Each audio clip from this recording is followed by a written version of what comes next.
Large proportion of a population of Gaza is starving. I don't know what you would call it other than mass starvation. And it's man-made. And that's very clear. A dire warning from the World Health Organization on Wednesday. Officials reporting an alarming surge in malnutrition in Gaza that has led to the deaths of 21 children under 5 years of age so far this year. The agency says the hunger crisis is only being aggravated by Israel's restriction of aid in the Strip. This is because of blockade, and I have said it in my statement, more than 80 days of blockade straight. And then, of course, there is opening now, but it's not enough. It's just a trickle, and people are starving. Representatives with the World Food Program say up to a quarter of Gaza's population, about 500,000 people, are living in famine-like conditions. Humanitarian organizations say Israel is also further restricting their work, making them apply for a new registration in order to operate.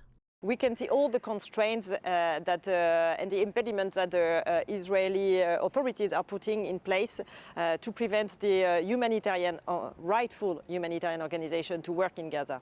Health charity Médecins Sans Frontières, along with more than 100 other aid and humanitarian organizations, are now calling on governments to take action, in part by demanding an immediate and permanent ceasefire and lifting of all restrictions on humanitarian aid. Meanwhile, Israel is denying that it is responsible.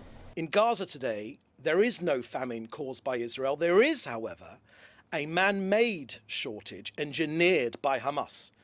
Now, too often, the full story is not being told. This suffering exists because Hamas has created it. The suffering exists because Hamas has made it so. Israel also addressing an earlier joint statement from the foreign ministers of 25 countries, including Canada, the UK, and Japan.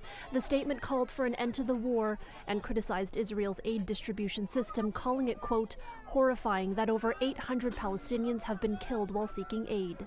Canada and the other countries that signed this declaration, just be aware of this one fact. Hamas welcomed your declaration. That means you're on the wrong side of history. It means you're on the wrong side of the argument. The death toll for Palestinian aid seekers has now risen to more than 1,000 since the end of May, according to the United Nations. On Wednesday, Israel's UN ambassador accused the UN agency that oversees humanitarian affairs in Gaza of not being neutral, announcing that Israel will now only grant 1-month visas to its international staff. For City News, I'm Erica Natividad.